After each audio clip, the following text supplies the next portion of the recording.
নমস্কার, কেমন আছেন সবাই? আশা করি ভালো আছেন। আমার আরেকটি ব্লগে আপনাদের সকলকে জানাই স্বাগত। আজকে আমি যে রেসিপিটা আপনাদের সঙ্গে শেয়ার করব সেটা একটা খুব চেনা পরিচিত রেসিপি। তার নাম হলো গাজরের হালুয়া। আমি আরেকটু সহজভাবে এই গাজরের হালুয়াটা রান্না করেছি। এই রেসিপিটা এইভাবে অবশ্যই একবার ট্রাই করবেন বন্ধুরা, আমি যেভাবে করেছি। তো চলো পুরো ভিডিওটা স্কিপ না করে দেখতে থাকো আমি কিভাবে বানাই। গাজরের হালুয়া বানানোর জন্য আমাদের কী কী উপকরণগুলি লাগছে চলুন একবার দেখে নিই। এখানে লাগছে গাজর। আমি এরকম সাইজের গাজরগুলো নিয়েছি, আপনারা চাইলে ছোটো যে কোনো সাইজের গাজর নিতে পারেন। এগুলো আমি ছিলে রেখেছি। আর সঙ্গে লাগছে চিনি, মোয়া, কাজু, কিশমিশ, আর লাগছে দুধ, আর কয়েকটা এলাচ নিয়েছি। এই যে কয়েকটা আমি এখানে এলাচ নিয়ে রেখেছি এই যে। তো চলুন রান্নাটা শুরু করা যাক। গাজরটা প্রথমে আমি গ্রেট করে নিলাম। এভাবে গ্রেট করে নিবে, তাহলে খুব সুন্দর গাজরের হালুয়াটা তৈরি হবে। তো চলো বাকি প্রসেসটা শুরু করি।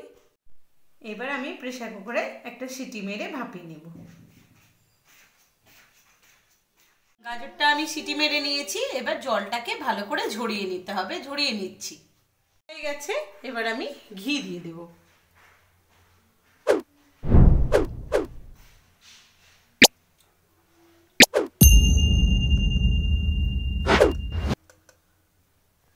ব্যাস, এবার ভালো করে এটা গরম হবে।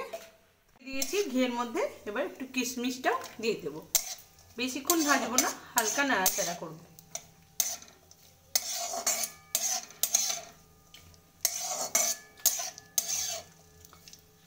বারবার নাড়তে হবে যাতে পুড়ে না যায়। হালকা ব্রাউন করে তুলে নেব। আমি দেখো একদম সিমে দিয়ে রেখেছি যাতে পুড়ে না যায়। এই দেখো কিশমিশগুলোর রঙগুলো বদলে গেছে, আমার ভাজা হয়ে গেছে। এবার আমি গাজরগুলো দিয়ে দেবো, গ্রেট করে রাখা গাজরগুলো, সিদ্ধ করে রাখা। এবার আমি সেগুলো দিয়ে দেবো। এবার একটু ভালো করে এটাকে নাড়াচাড়া করব, আর গ্যাসটা জোরে দিয়ে যতক্ষণ এই জলটা মরবে ততক্ষণ আমি নাড়াচাড়া করে যাব।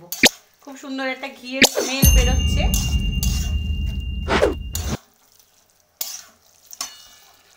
এটা কন্টিনিউ কিন্তু নাড়তে হবে, নাহলে তলে যদি ধরে যায় তাহলে খেতে গন্ধ করবে, খারাপ লাগবে, পোড়া পোড়া একটা গন্ধ বেরোবে। তাই কন্টিনিউ কিন্তু নেড়ে যেতে হবে। এবার আমি দুধটা অ্যাড করে দিলাম।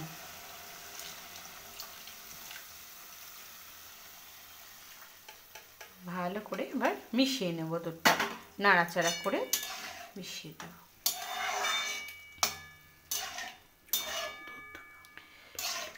যতক্ষণ দুধটা না মরবে ততক্ষণ কিন্তু এইভাবে আমি ফুটিয়ে নেব। কন্টিনিউ কিন্তু এই হাতা দিয়ে বা খুন্তি দিয়ে নেড়ে যেতে হবে বন্ধুরা। হ্যাঁ, না হলে জলটা ধরে গেলে খেতে গন্ধ করবে, খারাপ লাগবে। তাই একভাবে নাড়াচাড়া করে যেতে হবে। আমার অনেকটা মুড়ে এসেছে, হ্যাঁ, গাঢ় হয়ে গেছে। এবার আমি চিনি আর মোয়াটা অ্যাড করে দেবো। এই চিনিটা আগে আমি অ্যাড করে দেব, ভালো করে মিশিয়ে নেব।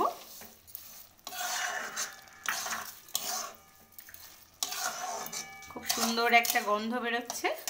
আর এই যে মোয়াটাও আমি ভালো করে ভেঙে মিশিয়ে নেব। গরমে গলেও যাবে, নাড়াচাড়া করতে থাকবো।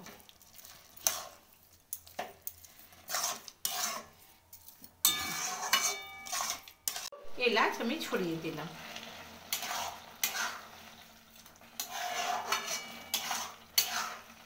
দেখো বন্ধুরা, আমি এই গাজরের হালুয়া তৈরি করার জন্য যে মেন ইনগ্রিডিয়েন্টসগুলো নিয়েছি তার পরিমাপ হলো 1 কেজি গাজর নিয়েছি আমি, সঙ্গে নিয়েছি 1 লিটার দুধ, আর নিয়েছি মোয়া 200 গ্রাম, চিনি নিয়েছি 350 গ্রাম, ঘি নিয়েছি 100 গ্রাম, আর এলাচ নিয়েছি 2 গ্রাম।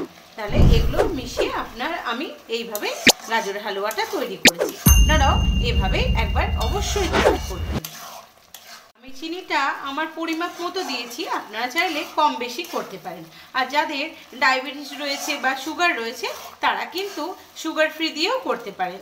তাদের সুগার ফ্রি পরিমাণটা তারা হিসাব মতো দিয়ে দেবেন। তাহলেই হবে। হালুয়া আমার রেডি হয়ে গেছে, এবার নামিয়ে নেব। খুব সুন্দর একটা গন্ধ বেরিয়েছে। তো এই যে আমার রেডি হয়ে গেছে, একদম গাজরের হালুয়া তৈরি হয়ে গেছে। খুব সহজ পদ্ধতি, খুব অল্প সময়ে চটজলদি তৈরি করেছি আমি এই গাজরের হালুয়া। এইভাবে অবশ্যই একবার ট্রাই করো বন্ধুরা। এইভাবে এই প্রসেসে অনেকটা সময়ও বাঁচবে আর খেতেও খুব সুস্বাদু হবে। তো চলো এবার দেখে নিই কেমন হয়েছে খেতে, একটু মেখে দিয়ে রিভিউ করিয়ে দিই কেমন হয়েছে। তো যাই হোক, খুব ভালো হয়েছে বলছে মেয়ে। তো অবশ্যই ট্রাই করো। ভিডিওটা এই পর্যন্ত থাকলো, আবার একটা নতুন ভিডিও নিয়ে আসব। এখানেই শেষ করছি। ভালো থাকবে সবাই, সুস্থ থাকবে। আমার ভিডিওটা যদি ভালো লাগে অবশ্যই একটা লাইক, শেয়ার, কমেন্ট করে দেবে। আর তুমি আমার যদি নতুন বন্ধু হয়ে থাকো তাহলে অবশ্যই আমার চ্যানেলটাকে সাবস্ক্রাইব করে নেবে আর পাশে থাকা বেল আইকনটি বাজাতে ভুলবে না বন্ধুরা।